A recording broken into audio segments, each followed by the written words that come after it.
O Grande Conflito. Capítulo 7. A influência de um bom lar. Preeminente entre os que foram chamados para dirigir a Igreja das trevas do papado à luz de uma fé mais pura, acha-se Martinho Lutero. Zeloso, ardente e dedicado, não conhecendo outro temor senão o de Deus, e não reconhecendo outro fundamento para a fé religiosa além das Escrituras Sagradas, Lutero foi o homem para o seu tempo. Por meio dele, Deus efetuou uma grande obra para a reforma da Igreja e esclarecimento do mundo. Como os primeiros arautos do Evangelho, Lutero proveio das classes pobres. Seus primeiros anos se passaram no humilde lar de um camponês alemão. Pelo trabalho diário de mineiro que era, seu pai ganhava os meios para a sua educação. Ele o destinava a ser advogado, mas Deus tencionava fazer dele um construtor no grande templo que tão vagarosamente se vinha erigindo através dos séculos.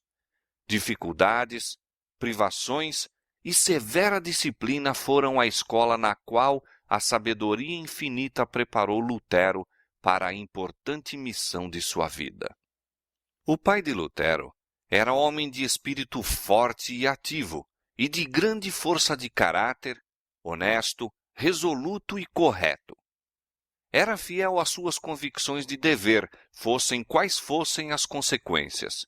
Seu genuíno bom senso levava-o a considerar com desconfiança a organização monástica. Ficou muito desgostoso quando Lutero, sem seu consentimento, entrou para o convento, só se reconciliando com o filho passados 2 anos, e mesmo então, suas opiniões permaneceram as mesmas. Os pais de Lutero dispensavam grande cuidado à educação e ensino dos filhos. Esforçavam-se por instruí-los no conhecimento de Deus e prática das virtudes cristãs. Ouvida por seu filho, muitas vezes acendia ao céu a oração do pai, a fim de que o filho pudesse lembrar-se do nome do Senhor e um dia auxiliar no avançamento de sua verdade. Todas as vantagens para a cultura moral ou intelectual que sua vida de trabalhos lhes permitia gozar, aproveitavam-nas avidamente aqueles pais. Ardorosos e perseverantes eram seus esforços por preparar os filhos para uma vida piedosa e útil. Com sua firmeza e força de caráter, muitas vezes exerciam severidade excessiva, mas o próprio reformador, embora consciente de que em alguns aspectos haviam errado, encontrava em sua disciplina mais para aprovar do que para condenar. Na escola, para onde foi mandado com pouca idade, Lutero foi tratado com aspereza e mesmo violência. Tão grande era a pobreza de seus pais, que ao ir de casa para a escola noutra cidade, foi por algum tempo obrigado a ganhar o pão cantando de porta em porta e muitas vezes passava fome. As tristes e supersticiosas ideias sobre religião que então prevaleciam enchiam-no de temor. À noite, deitava-se com o coração triste, olhando a tremer para o tenebroso futuro e com um contínuo terror ao pensar em Deus como juiz severo e implacável, tirano e cruel, em vez de bondoso Pai Celestial. Não obstante, sob tantos e tão grandes desalentos, Lutero avançou resolutamente para a elevada norma de excelência moral e intelectual que lhe atraía a alma. Tinha sede de saber, e seu feitio de espírito ardoroso e prático levou-o a desejar o que é sólido e útil, em vez do que é vistoso e superficial. Quando, à idade de 18 anos, entrou na Universidade de Erfurt, sua situação foi mais favorável e suas perspectivas mais brilhantes do que nos primeiros anos. Os pais, havendo pela economia e trabalho conseguido certo bem-estar, puderam prestar-lhe todo o auxílio necessário.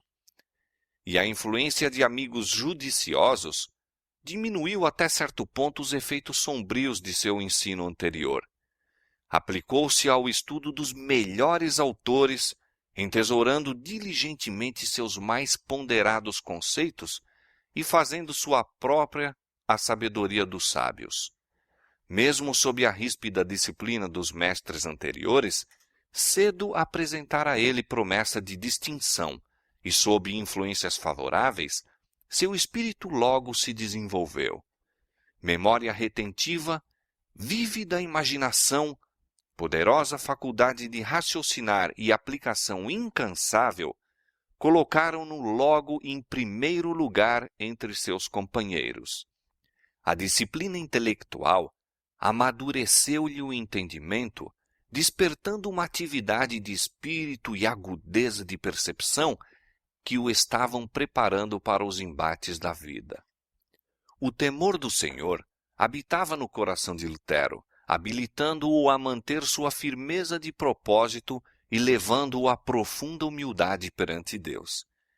Ele tinha uma constante intuição de sua dependência do auxílio divino e não deixava de iniciar cada dia com oração, enquanto o íntimo estava continuamente a respirar uma súplica de guia e apoio. Orar bem, dizia ele muitas vezes, é a melhor metade do estudo. Enquanto um dia examinava os livros da biblioteca da universidade, Lutero descobriu uma Bíblia latina. Nunca antes vira tal livro. Ignorava mesmo sua existência. Tinha ouvido porções dos evangelhos e epístolas que se liam ao povo no culto público e supunha que isso fosse a escritura toda. Agora, pela primeira vez, olhava para o todo da palavra de Deus. Com um grande misto de reverência e admiração, folheava as páginas sagradas.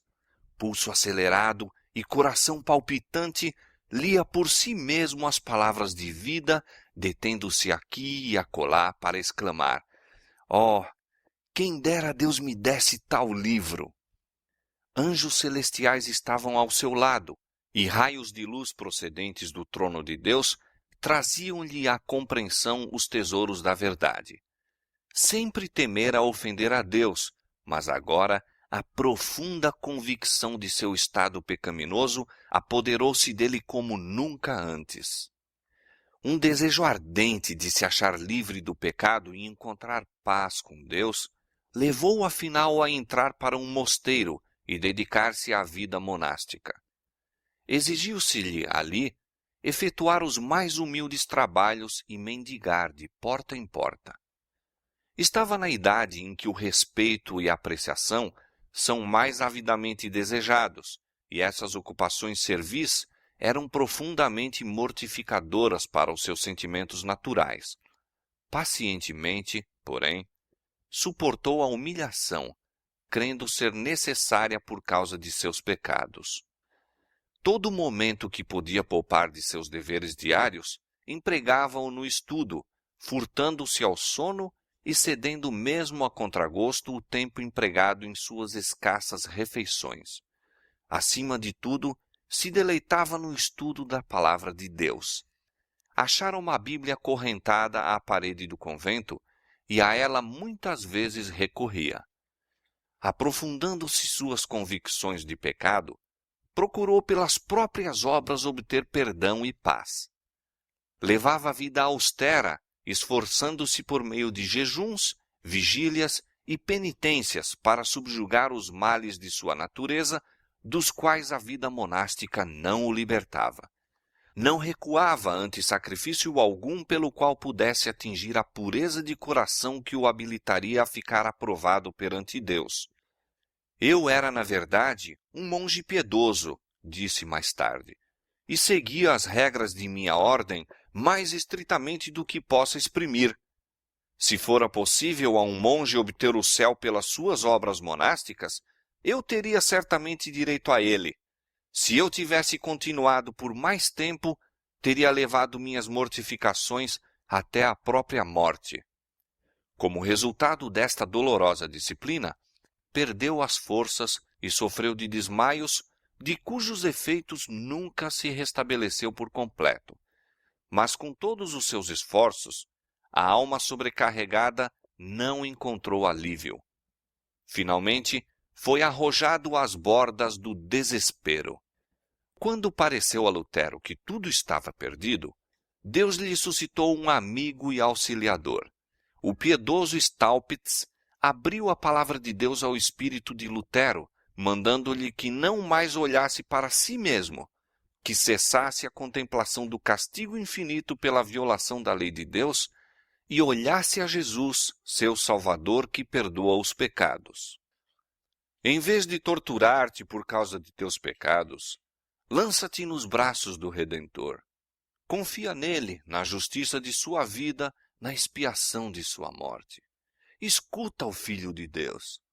Ele se fez homem para te dar a certeza do favor divino. Ama aquele que primeiro te amou. Assim falava aquele mensageiro da misericórdia.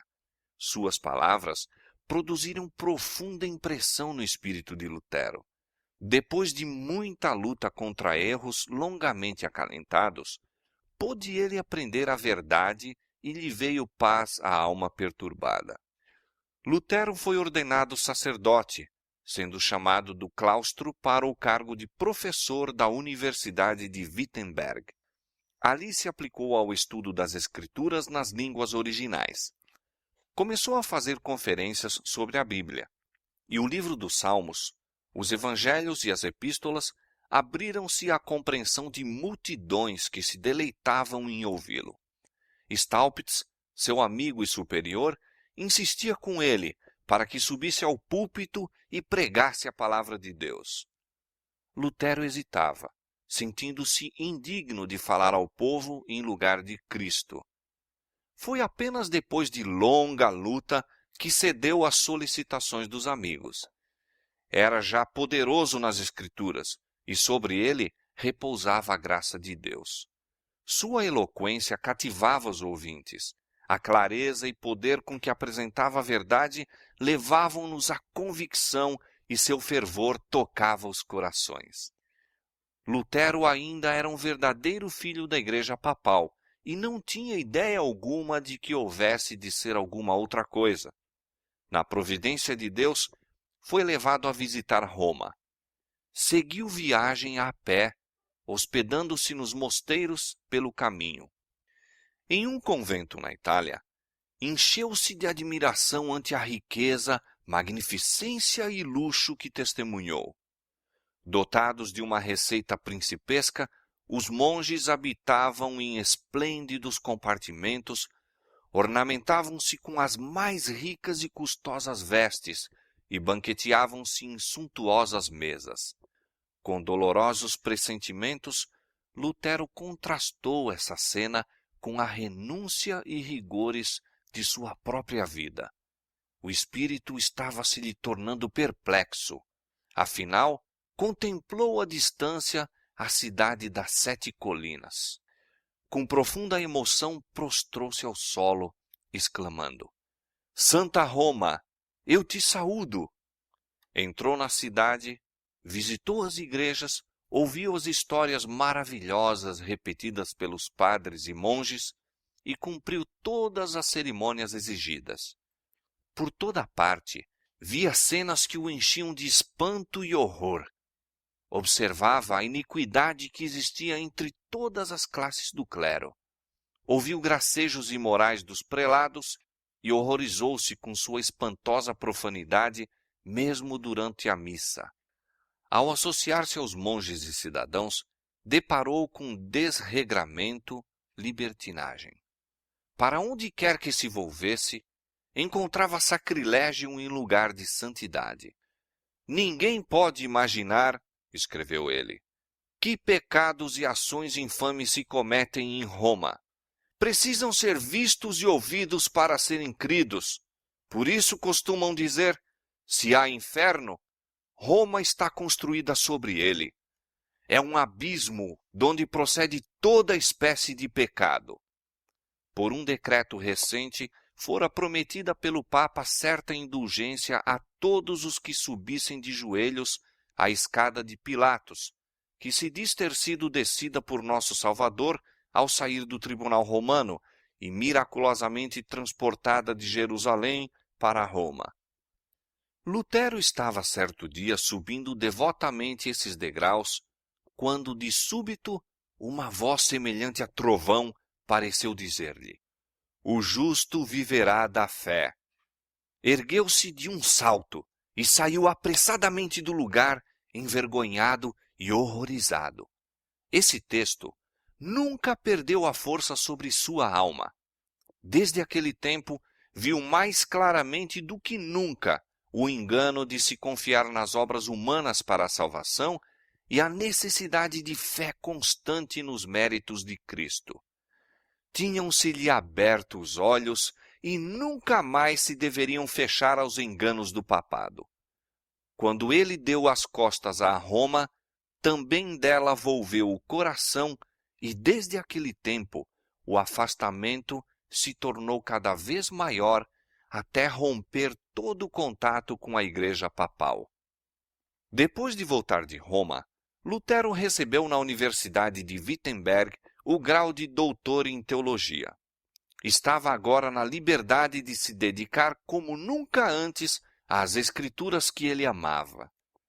Fizera solene voto de estudar cuidadosamente a palavra de Deus e todos os dias de sua vida pregá-la com fidelidade e não os dizeres e doutrinas dos papas. Não mais era o simples monge ou professor, mas o autorizado arauto da Bíblia. Fora chamado para pastor a fim de alimentar o rebanho de Deus que tinha fome e sede da verdade. Declarava firmemente que os cristãos não deveriam receber outras doutrinas senão as que se apoiam na autoridade das Sagradas Escrituras. Estas palavras feriram o próprio fundamento da supremacia papal. Continham o princípio vital da reforma. Lutero via o perigo de se exaltar teorias humanas sobre a palavra de Deus. Corajosamente atacava a incredulidade especulativa dos escolásticos e opunha-se à filosofia e teologia que durante tanto tempo mantiveram sobre o povo a influência dominante. Denunciou tais estudos não somente como indignos, mas perniciosos, e procurava desviar o espírito de seus ouvintes dos sofismas dos filósofos e teólogos para as verdades eternas apresentadas pelos profetas e apóstolos. Preciosa era a mensagem que levava às ávidas multidões que ficavam embevecidas ante suas palavras. Nunca antes tais ensinos lhes haviam caído aos ouvidos. As alegres novas do amante Salvador, a certeza de perdão e paz mediante seu sangue expiatório, alegravam-lhes o coração, inspirando-lhes imorredora esperança. Acendeu-se em Wittenberg uma luz cujos raios deveriam estender-se às regiões mais remotas da terra, aumentando em brilho até ao final do tempo. Mas a luz e as trevas não podem combinar. Entre a verdade e o erro há um conflito irreprimível. Apoiar e defender um é atacar e subverter o outro. Nosso Salvador mesmo declarou: "Não vim trazer paz, mas espada." Disse Lutero alguns anos depois do início da Reforma. Deus não me guia. Ele me impele avante, arrebata-me. Não sou senhor de mim mesmo. Desejo viver em repouso, mas sou arrojado ao meio de tumultos e revoluções. Ele estava então a ponto de ser compelido ao confronto. A Igreja de Roma mercadejava com a graça de Deus. As mesas dos cambistas foram postas ao lado de seus altares e o ar ressoava com o clamor dos compradores e vendedores. Com a alegação de levantar fundos para a ereção da Igreja de São Pedro, em Roma, publicamente se ofereciam à venda indulgências por autorização do Papa. Pelo preço do crime, deveria construir-se um templo para o culto de Deus, a pedra fundamental assentada com o salário da iniquidade. Mas os próprios meios adotados para o engrandecimento de Roma provocaram o mais mortal dos golpes ao seu poderio e grandeza. Foi isto que suscitou o mais resoluto e eficaz dos inimigos do papado determinando a batalha que abalou o trono papal e fez tremer na cabeça do pontífice a tríplice coroa. Tetzel, o oficial designado para dirigir a venda das indulgências na Alemanha, era culpado das mais vis ofensas à sociedade e à lei de Deus. Havendo, porém, escapado dos castigos devidos aos seus crimes, foi empregado para promover os projetos mercenários e nada escrupulosos do Papa. Com grande cinismo, repetia as mais deslumbrantes falsidades e relatava histórias maravilhosas para enganar um povo ignorante, crédulo e supersticioso. Tivesse este a palavra de Deus, e não teria sido enganado dessa maneira. Foi para conservá-lo sob o domínio do papado, a fim de aumentar o poderio e riqueza de seus ambiciosos dirigentes, que a Bíblia fora dele retirada. Ao entrar Tetzel numa cidade, um mensageiro ia adiante dele anunciando: "A graça de Deus e do Santo Padre está às vossas portas." E o povo recebia o pretensioso blasfemo como se fosse o próprio Deus a eles descido do céu. O infame tráfico era estabelecido na igreja, e Tetzel, subindo ao púlpito, exaltava as indulgências como o mais precioso dom de Deus. Declarava que, em virtude de seus certificados de perdão, todos os pecados que o comprador mais tarde quisesse cometer ser-lhe-iam perdoados, e que mesmo o arrependimento não é necessário. Mais do que isto, assegurava aos ouvintes que as indulgências tinham poder para salvar não somente os vivos, mas também os mortos, que no mesmo instante em que o dinheiro tinia de encontro ao fundo de sua caixa, a alma em cujo favor era pago escaparia do purgatório, ingressando no céu. Quando Simão, o mago, propôs comprar dos apóstolos o poder de operar milagres, Pedro lhe respondeu: "O teu dinheiro seja contigo para a perdição, pois cuidaste que o dom de Deus se alcança por dinheiro." A oferta de Tetzel, porém, foi aceita por ávidos milhares. Ouro e prata eram canalizados para o seu tesouro. Uma salvação que se poderia comprar com dinheiro obtinha-se mais facilmente do que a que exige o arrependimento, fé e esforço diligente para resistir ao pecado e vencê-lo.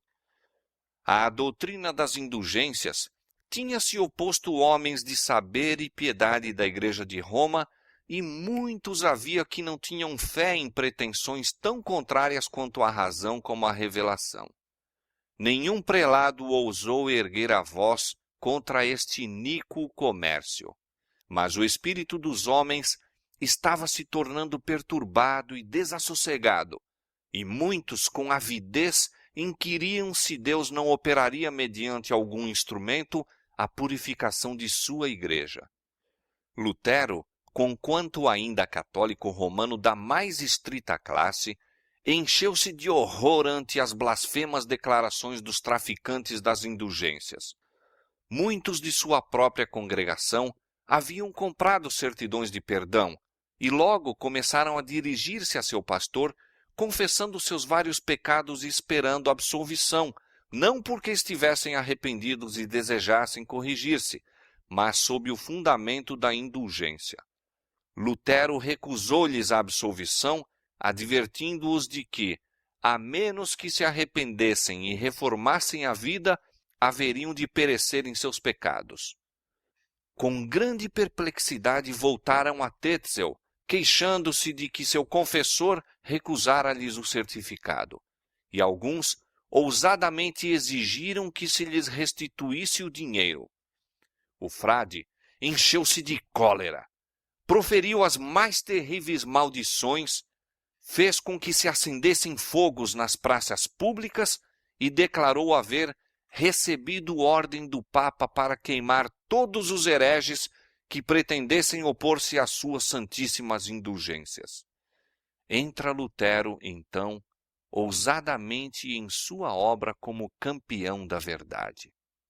Sua voz era ouvida do púlpito em advertência ardorosa e solene. expôs ao povo o caráter ofensivo do pecado, ensinando-lhes ser possível ao homem, por suas próprias obras, diminuir as culpas ou fugir ao castigo. Nada a não ser o arrependimento para com Deus e a fé em Cristo pode salvar o pecador. A graça de Cristo não pode ser comprada, é dom gratuito. Aconselhava o povo a não comprar indulgências, mas a olhar com fé para um Redentor crucificado. Relatou sua própria e penosa experiência ao procurar em vão pela humilhação e penitência conseguir a salvação, e afirmou a seus ouvintes que foi olhando fora de si mesmo e crendo em Cristo que encontrara paz e alegria. Prosseguindo Tetzel com seu comércio e ímpias pretensões, Lutero decidiu-se a um protesto mais eficaz contra esses clamorosos abusos. Logo se lhe apresentou uma ocasião. A igreja do castelo de Wittenberg possuía muitas relíquias que em certos dias santos eram expostas ao público e concedia-se completa remissão de pecados a todos os que então visitassem a igreja e se confessassem. Em conformidade com isto, o povo naqueles dias para ali acudia em grande número. Uma das mais importantes destas ocasiões, a festa de Todos os Santos, estava se aproximando.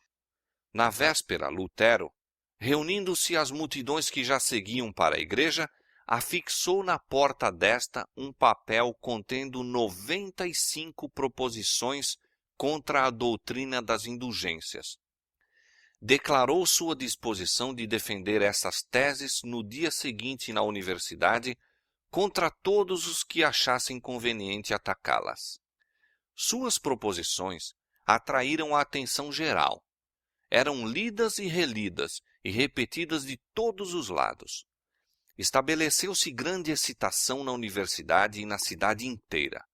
Mostravam essas teses que o poder de conferir o perdão do pecado e remir de sua pena jamais fora confiado ao Papa ou a qualquer outro homem. Todo esse plano era uma farsa, um artifício para extorquir dinheiro, valendo-se das superstições do povo, expediente de Satanás para destruir a alma de todos os que confiassem em suas pretensões mentirosas. Mostrou-se também claramente que o Evangelho de Cristo é o mais valioso tesouro da Igreja e que a graça de Deus nele revelada é livremente concedida a todos os que a buscam com arrependimento e fé.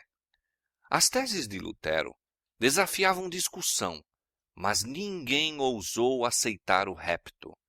As questões por ele propostas em poucos dias se espalharam por toda a Alemanha e em breves semanas repercutiram pela cristandade toda.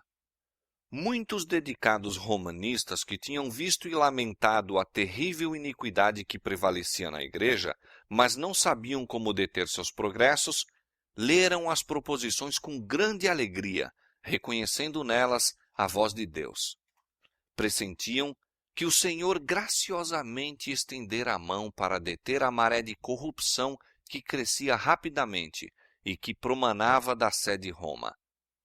Príncipes e magistrados secretamente se regozijavam de que estava para ser posto um paradeiro ao arrogante poder que negava o direito de apelar contra suas decisões. As multidões, supersticiosas e amantes do pecado, ficaram aterrorizadas quando se varreram os sofismas que lhes acalmavam os temores. Ardilosos eclesiásticos, interrompidos em sua obra de sancionar o crime, e vendo perigar seus lucros, encolerizaram-se e se arregimentaram para sustentar suas pretensões. O reformador teve atrozes acusadores a defrontar. Alguns o acusavam de agir precipitadamente e por impulso, outros de ser presunçoso, declarando mais que ele não era dirigido por Deus, mas que atuava por orgulho e ardor. Quem é que não sabe, respondia ele, que raramente um homem apresenta uma ideia nova sem que tenha alguma aparência de orgulho e seja acusado de excitar rixas? Por que foram mortos Cristo e todos os mártires? porque pareciam ser orgulhosos, desprezadores da sabedoria de seu tempo e porque apresentavam ideias novas sem ter primeiro humildemente tomado conselho com os oráculos das antigas opiniões. Declarou mais: o que quer que eu faça, não será feito pela prudência do homem, mas pelo conselho de Deus. Se a obra for de Deus, quem a poderá deter? Se não, quem a poderá promover? Nem minha vontade, nem a deles, nem a nossa, mas a tua vontade, ó Santo Pai, que estás nos céus. Posto que Lutero tivesse sido movido pelo Espírito de Deus para iniciar sua obra, não a deveria ele levar avante sem severos conflitos. As acusações dos inimigos, a difamação de seus propósitos e os injustos e maldosos reparos acerca de seu caráter e intuitos sobrevieram-lhe como um dilúvio avassalador e não ficaram sem efeito. Ele confiara em que os dirigentes do povo, tanto na igreja como nas escolas, se lhe uniriam alegremente nos esforços em favor da reforma. Palavras de animação por parte dos que se achavam em elevadas posições haviam-lhe inspirado alegria e esperança. Já, em antecipação, vira ele um dia mais radiante despontar para a igreja. Mas a animação tinha se transformado em censuras e condenações. Muitos dignitários, tanto da igreja como do Estado, estavam convictos da verdade de suas teses, mas logo viram que a aceitação dessas verdades implicaria grandes mudanças. Esclarecer e reformar o povo corresponderia virtualmente a minar a autoridade de Roma, sustar milhares de torrentes que ora fluíam para o seu tesouro e, assim, grandemente cercear a extravagância e luxo dos chefes papais. Demais, ensinar o povo a pensar e agir como seres responsáveis, buscando apenas de Cristo a salvação, subverteria o trono do pontífice, destruindo finalmente sua própria autoridade. Por esta razão, recusaram o conhecimento a eles oferecido por Deus e se dispuseram contra Cristo e a verdade pela sua oposição ao homem que ele enviara para os esclarecer. Lutero tremia quando olhava para si mesmo. Um só homem opor-se às mais poderosas forças da terra. Algumas vezes, duvidava se havia sido, na verdade, levado por Deus a colocar-se contra a autoridade da igreja. Quem era eu, escreveu ele, para opor-me à majestade do Papa, perante quem os reis da terra e o mundo inteiro tremiam? Ninguém poderá saber o que meu coração sofreu durante estes primeiros 2 anos, e em que desânimo, poderia dizer, em que desespero me submergi. Mas ele não foi abandonado ao desânimo. Quando faltou o apoio humano, olhou para Deus somente e aprendeu que poderia arrimar-se em perfeita segurança àquele todo-poderoso braço. A um amigo da Reforma, Lutero escreveu: não podemos atingir a compreensão das Escrituras, quer pelo estudo, quer pelo intelecto. Teu primeiro dever é começar pela oração. Roga ao Senhor que te conceda, por sua grande misericórdia, o verdadeiro entendimento de sua palavra. Não há nenhum intérprete da palavra de Deus, senão o autor dessa palavra, como ele mesmo diz, e serão todos ensinados por Deus. Nada esperes de teus próprios trabalhos, de tua própria compreensão. Confia somente em Deus e na influência de seu Espírito. Crê isto pela palavra de um homem que tem tido experiência. Eis aqui uma lição de importância vital para os que sentem que Deus os chamou a fim de apresentar a outrem as verdades solenes para este tempo. Estas verdades suscitarão a inimizade de Satanás e dos homens que amam as fábulas que ele imaginou. No conflito com os poderes do mal, há necessidade de algo mais do que força de intelecto e sabedoria humana. quando inimigos apelavam para os costumes e tradições, ou para as afirmações de autoridade do Papa, Lutero os enfrentava com a Bíblia, e com a Bíblia unicamente. Ali estavam argumentos que não podiam refutar. Portanto, os escravos do formalismo e superstição clamavam por seu sangue, como fizeram os judeus pelo sangue de Cristo. Ele é um herege, bradavam os zelosos romanos. É alta traição à igreja permitir que tal horrível herege viva por 1 hora a mais.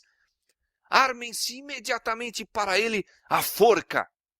Lutero, porém, não caiu vítima da fúria deles.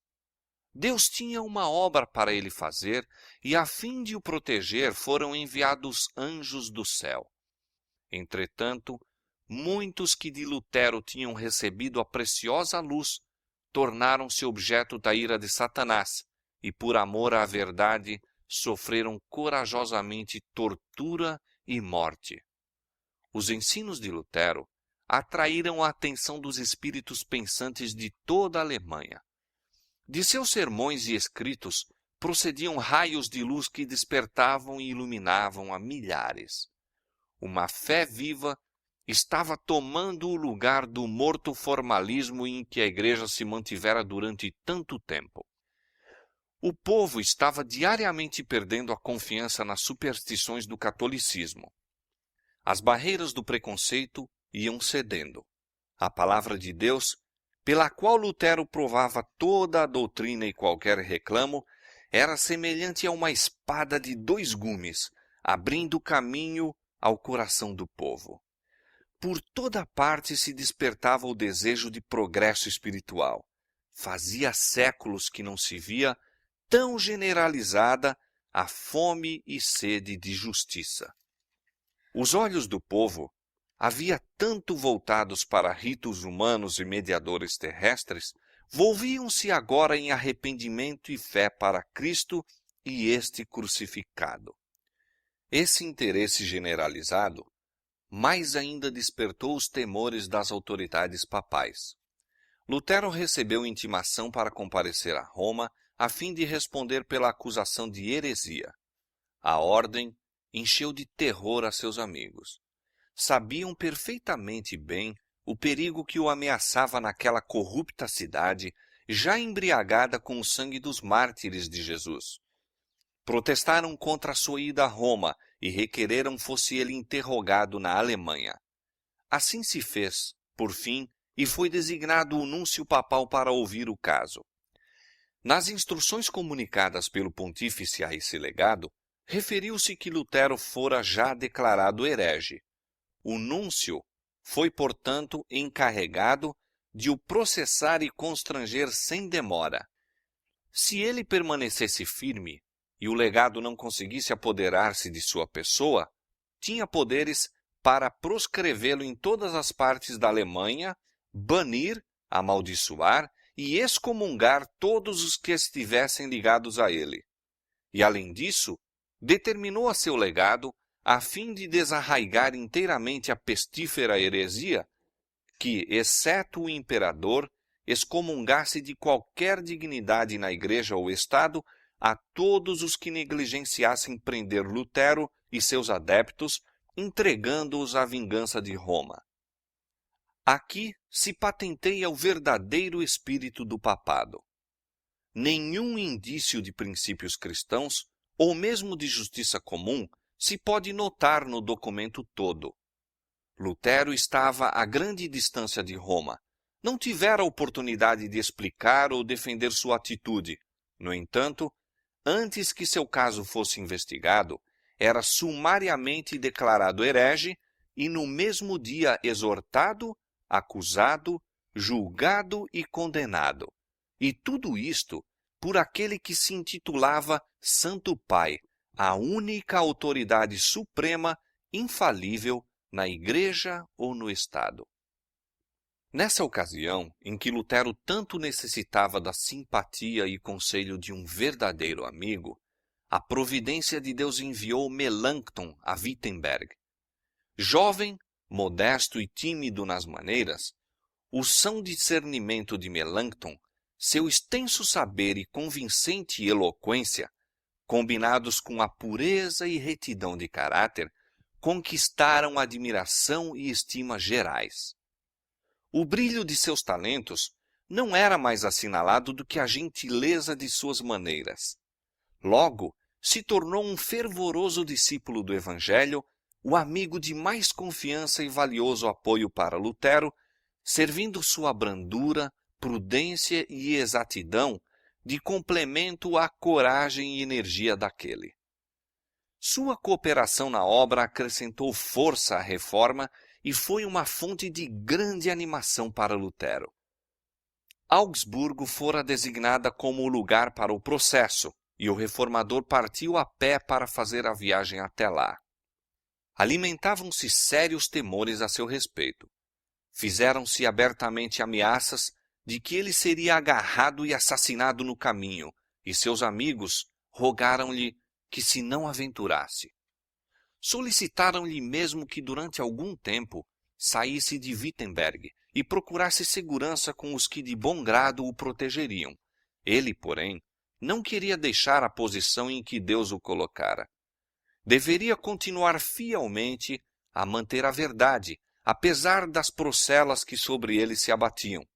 Sua expressão era: sou como Jeremias, homem de lutas e contendas, mas, quanto mais aumentam suas ameaças, mais cresce a minha alegria.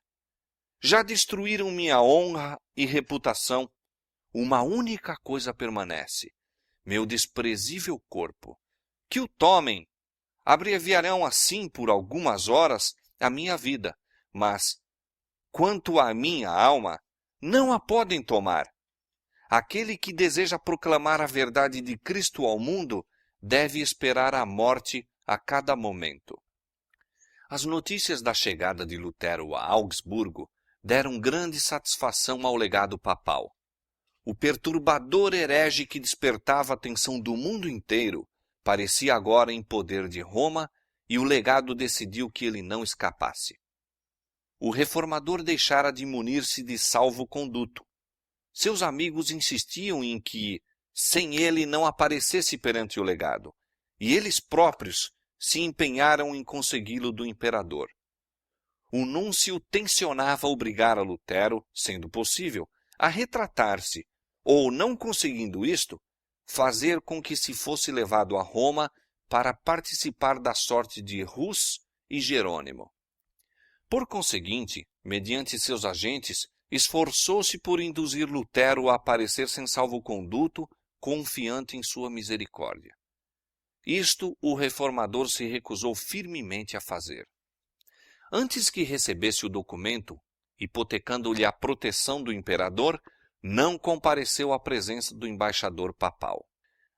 Haviam decidido os romanistas, como ardiloso expediente, tentar ganhar a Lutero com aparência de amabilidade. O legado, em suas entrevistas com ele, mostrava grande amizade, mas exigia que Lutero se submetesse implicitamente à autoridade da Igreja e cedesse em todos os pontos sem argumentação ou questões. Não avaliaria devidamente o caráter do homem com quem devia tratar.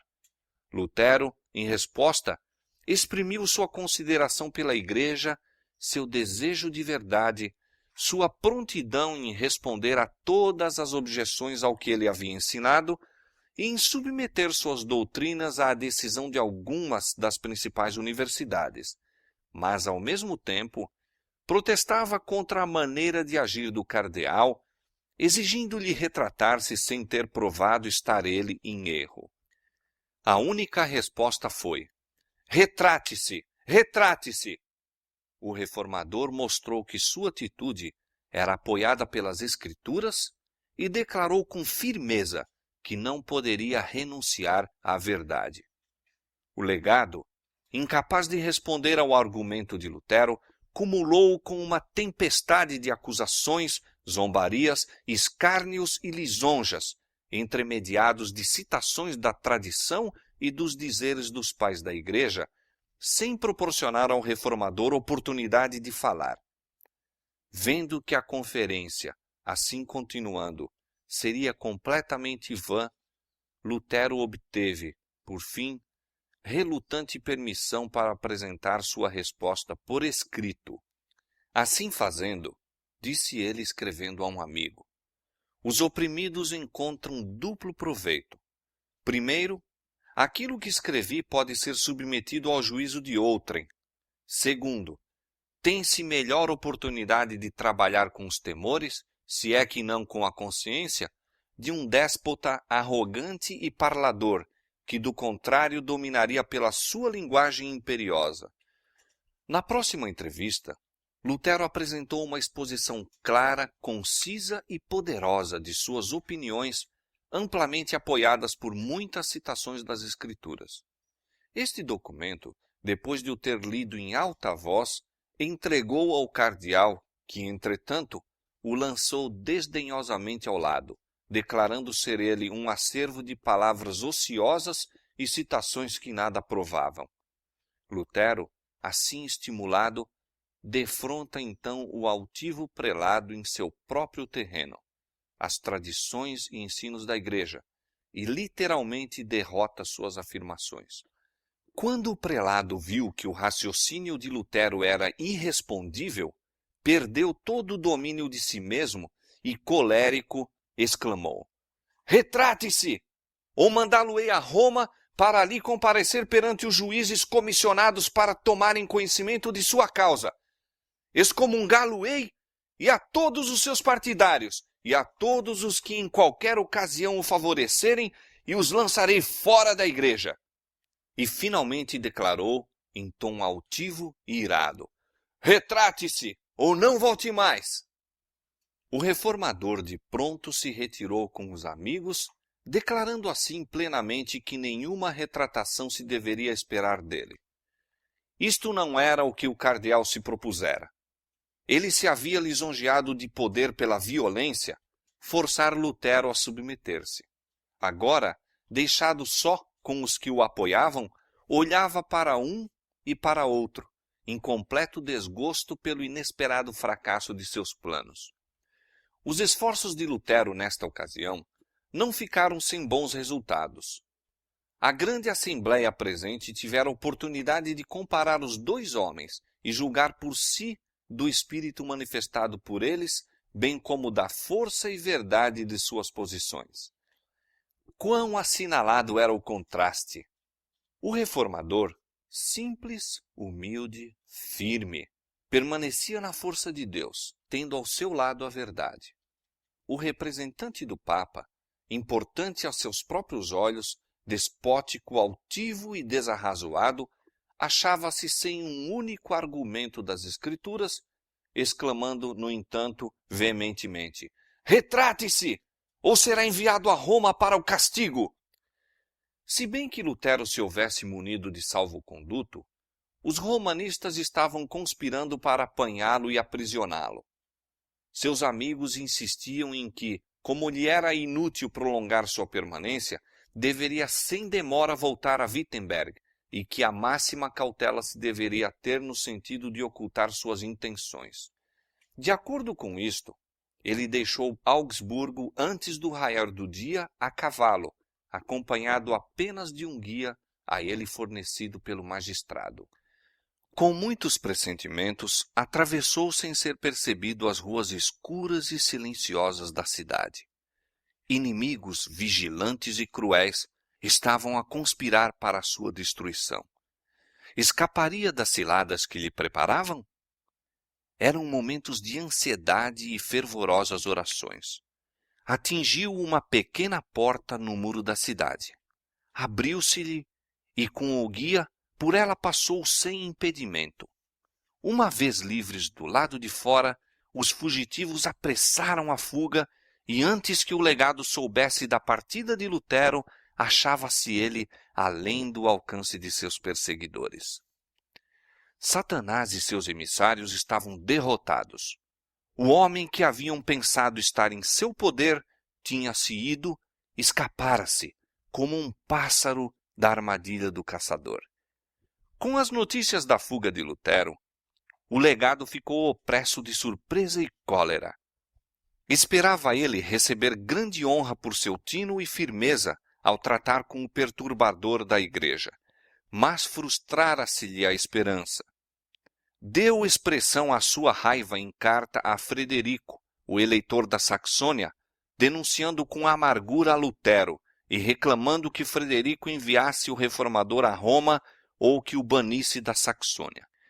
Em sua defesa, Lutero insistia que o legado do Papa lhe mostrasse seus erros pelas Escrituras e comprometia-se da maneira mais solene a renunciar às suas doutrinas se pudesse mostrar estarem em desacordo com a palavra divina.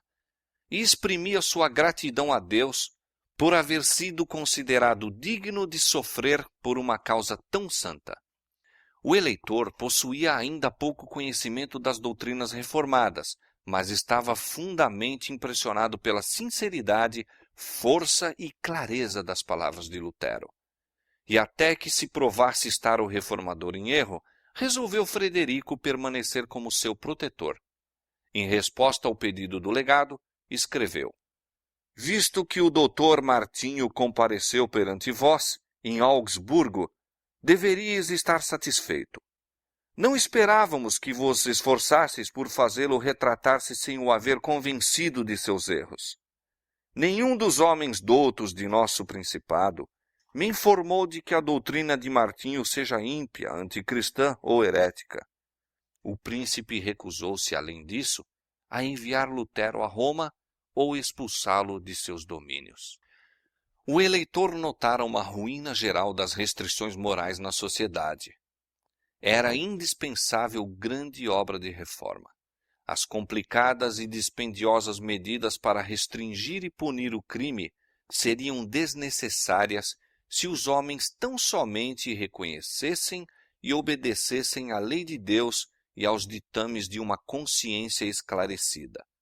O eleitor via que Lutero trabalhava para conseguir este objetivo e secretamente se regozijava de que uma influência melhor se estivesse fazendo sentir na igreja. Via também que, como professor na universidade, Lutero tivera extraordinário êxito. 1 ano apenas se passara desde que o reformador afixara as teses na igreja do castelo e, no entanto, já havia grande baixa no número de peregrinos que visitavam a igreja na festa de Todos os Santos. Roma fora privada de adoradores e ofertas, mas seu lugar se preenchera por outra classe que agora vinha a Wittenberg, não como peregrinos para adorar suas relíquias, mas como estudantes para encher as suas salas de estudo. Os escritos de Lutero haviam suscitado por toda parte novo interesse nas escrituras sagradas, e não somente de todos os recantos da Alemanha, mas de outros países que congregavam estudantes na universidade. Moços, chegando à vista de Wittenberg pela primeira vez, erguiam as mãos aos céus e louvavam a Deus por ter feito com que desta cidade a luz da verdade resplandecesse como de Sião nos tempos antigos e dali se espalhasse mesmo aos mais longínquos países. Lutero ainda não estava de todo convertido dos erros do catolicismo. Enquanto, porém, comparava as Santas Escrituras com os decretos e constituições papais, enchia-se de espanto. Estou lendo, escreveu ele, os decretos dos pontífices e não sei se o Papa é o próprio Anticristo ou seu apóstolo. Em tão grande maneira Cristo é neles representado falsamente e crucificado. No entanto, Lutero nessa ocasião era ainda adepto da Igreja de Roma e não tinha o pensamento de que em algum tempo se separaria de sua comunhão. Os escritos e doutrinas do reformador estendiam-se a todas as nações da cristandade. A obra espalhou-se à Suíça e Holanda. Exemplares de seus escritos tiveram ingresso na França e Espanha. Na Inglaterra, seus ensinos eram recebidos como palavras de vida. À Bélgica e Itália também se estendeu a verdade. Milhares estavam a despertar do torpor mortal para a alegria e esperança de uma vida de fé. Roma exasperou-se cada vez mais com os ataques de Lutero e por alguns de seus fanáticos oponentes foi declarado, mesmo por doutores das universidades católicas, que aquele que matasse o monge rebelde estaria sem pecado. Certo dia, um estranho, com uma arma de fogo escondida sob a capa, aproximou-se do reformador e perguntou por que ia assim sozinho. "Estou nas mãos de Deus", respondeu. "Ele é minha força e meu escudo. Que me poderá fazer o homem?" Ouvindo estas palavras, o estranho empalideceu e fugiu, como se fosse da presença de anjos do céu. Roma estava empenhada na destruição de Lutero, mas Deus era a sua defesa. Suas doutrinas eram ouvidas em toda parte, nas cabanas e nos conventos, nos castelos dos nobres, nas universidades e nos palácios dos reis. E homens nobres surgiram por toda parte para amparar-lhe os esforços. Foi aproximadamente por esse tempo que Lutero, lendo as obras de Hus, achou que a grande verdade da justificação pela fé, que ele próprio procurava sustentar e ensinar, tinha sido mantida pelo reformador boêmio. "Nós todos", disse Lutero, "Paulo, Santo Agostinho e eu mesmo, temos sido hussitas sem o saber. Deus certamente disso tomará contas ao mundo", continuou ele, "de que a verdade a ele pregada há um século tenha sido queimada." Num apelo ao imperador e à nobreza da Alemanha em favor da reforma do cristianismo, Lutero escreveu relativamente ao Papa: "É horrível contemplar o homem que se intitula vigário de Cristo a ostentar uma magnificência que nenhum imperador pode igualar. É isso ser semelhante ao pobre Jesus ou ao humilde Pedro? Ele é, dizem, o Senhor do mundo. Mas Cristo, cujo vigário ele se jacta de ser, disse: meu reino não é deste mundo. Podem os domínios de um vigário estender-se além dos de seu superior? Assim escreveu ele acerca das universidades. Receio muito que as universidades se revelem grandes portas do inferno, a menos que diligentemente trabalhem para explicar as Santas Escrituras e gravá-las no coração dos jovens. Não aconselho ninguém a pôr seu filho onde as Escrituras não reinem supremas. Toda instituição em que os homens não se achem incessantemente ocupados com a palavra de Deus tem de tornar-se corrupta. Esse apelo circulou rapidamente por toda a Alemanha e exerceu poderosa influência sobre o povo. A nação toda foi abalada e multidões se animaram a regimentar-se em redor do estandarte da reforma. Os oponentes de Lutero, ardentes no desejo de vingança, insistiam em que o Papa tomasse medidas decisivas contra ele. Decretou-se que suas doutrinas fossem imediatamente condenadas.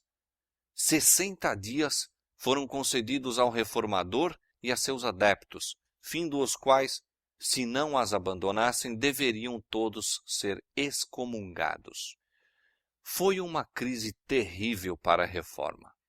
Durante séculos, a sentença de excomunhão de Roma ferira de terror a poderosos monarcas. Enchera fortes impérios de desgraça e desolação. Aqueles sobre quem caía sua condenação eram universalmente considerados com espanto e horror. Cortavam-se-lhe as relações com seus semelhantes e eram tratados como proscritos que se deveriam perseguir até a exterminação. Lutero não tinha os olhos fechados, a tempestade prestes a irromper sobre ele, mas permaneceu firme, confiando em que Cristo lhe seria apoio e escudo. Com fé e coragem de mártir, escreveu: o que está para acontecer não sei, nem cuido em sabê-lo. Caia onde cair o golpe, não tenho receio, nem ao menos uma folha tomba ao solo, sem a vontade de nosso Pai. Quanto mais não cuidará ele de nós. Coisa fácil é morrer pela palavra, visto que a própria palavra, ou o verbo, que se fez carne, morreu. Se morrermos com ele viveremos. e passando por aquilo por que ele passou antes de nós, estaremos onde ele está e com ele habitaremos para sempre. Quando a bula papal chegou a Lutero, disse ele: desprezo-a e ataco-a como ímpia, falsa. É o próprio Cristo que nela é condenado. Regozijo-me por ter de suportar tais males pela melhor das causas. Sinto já maior liberdade em meu coração, pois finalmente sei que o Papa é o anticristo e que o seu trono é o do próprio Satanás. Todavia, a Ordem de Roma não foi sem efeito. A prisão, tortura e espada eram armas potentes para forçar a obediência. Os fracos e supersticiosos tremiam perante o decreto do Papa, e, conquanto houvesse simpatia geral por Lutero, muitos sentiam que a vida era por demais preciosa para que fosse arriscada na causa da reforma. Tudo parecia indicar que a obra do reformador estava a ponto de terminar. Mas Lutero ainda era destemido. Roma tinha arremessado seus anátemas contra ele, e o mundo olhava, nada duvidando de que parecesse ou fosse obrigado a render-se. Mas com poder terrível, ele rebateu contra ela a sentença de condenação e publicamente declarou sua decisão de abandoná-la para sempre. Na presença de uma multidão de estudantes, doutores e cidadãos de todas as classes, Lutero queimou a bula papal com as leis canônicas, decretos e certos escritos que sustentavam o poder papal. Meus inimigos, queimando meus livros, foram capazes, disse ele, de prejudicar a causa da verdade no espírito do povo comum e destruir-lhes a alma. Por esse motivo, consumo seus livros em retribuição. Uma luta séria acaba de começar. Até aqui, tenho estado apenas a brincar com o Papa. Iniciei esta obra no nome de Deus. Ela se concluirá sem mim e pelo seu poder.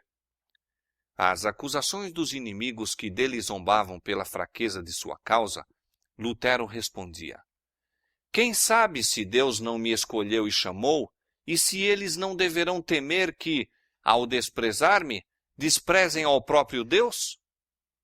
Moisés esteve só na partida do Egito. Elias esteve só no reino de Acabe. Isaías só em Jerusalém. Ezequiel só em Babilônia. Deus nunca escolheu como profeta nem o sumo sacerdote, nem qualquer outra grande personagem, mas comumente escolhia homens humildes e desprezados. E uma vez mesmo, o pastor Amós. Em todas as épocas, os santos tiveram que reprovar os grandes reis, príncipes, sacerdotes e sábios com perigo de vida.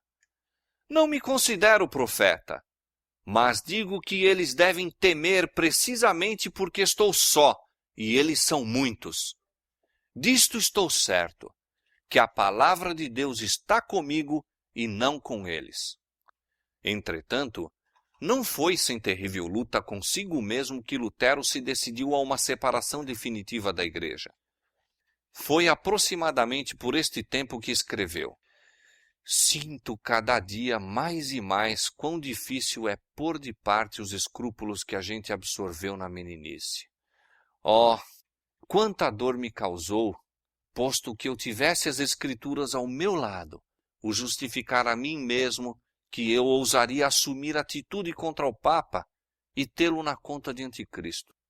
Quais não foram as tribulações de meu coração? Quantas vezes não fiz a mim mesmo, com amargura, a pergunta que era tão frequente nos lábios dos adeptos do Papa: só tu és sábio? Poderão todos os mais estar errados? Como será se, afinal de contas, és tu que te achas errado e estás a envolver em teu erro tantas almas que então serão eternamente condenadas? Era assim que eu lutava comigo mesmo e com Satanás, até que Cristo, por sua própria e infalível palavra me fortaleceu o coração contra estas dúvidas. O Papa ameaçara Lutero de excomunhão se ele não se retratasse, e a ameaça agora se cumprira. Apareceu nova bula declarando a separação final do reformador da Igreja de Roma, denunciando-o como amaldiçoado do céu e incluindo na mesma condenação todos os que recebessem suas doutrinas. Tinha-se entrado completamente na grande contenda. A oposição é o quinhão de todos aqueles a quem Deus emprega para apresentar verdades especialmente aplicáveis a seu tempo. Havia uma verdade presente nos dias de Lutero, verdade de especial importância naquele tempo. Há uma verdade presente para a Igreja hoje. Aquele que todas as coisas faz, segundo o conselho de sua vontade, foi servido colocar os homens em circunstâncias várias e ordenar-lhes deveres peculiares aos tempos em que vivem e às condições sob as quais são postos. Se prezassem a luz a eles concedida, patentear-se-iam diante deles mais amplas perspectivas da verdade. Esta, porém, não é hoje desejada pela maioria, mais do que o foi pelos romanistas que se opunham a Lutero. Há, para aceitar teorias e tradições de homens em vez de a palavra de Deus, a mesma disposição das eras passadas. Os que apresentam a verdade para este tempo não devem esperar ser recebidos com mais fervor do que o foram os primeiros reformadores. O grande conflito entre a verdade e o erro, entre Cristo e Satanás, há de aumentar em intensidade até ao final da história deste mundo. Disse Jesus a seus discípulos: Se vós fosseis do mundo, o mundo amaria o que era seu. Mas porque não sois do mundo, antes eu vos escolhi do mundo, por isso é que o mundo vos aborrece. Lembrai-vos da palavra que vos disse: Não é o servo maior do que o seu senhor. Se a mim me perseguiram, também vos perseguirão a vós. Se guardaram a minha palavra, também guardarão a vossa. E, por outro lado, declarou nosso Senhor explicitamente: Ai de vós, quando todos os homens de vós disserem bem, porque assim faziam seus pais aos falsos profetas.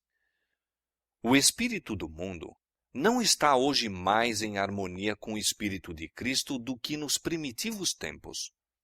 Os que pregam a palavra de Deus em sua pureza não serão recebidos agora com maior fervor do que o foram naquele tempo.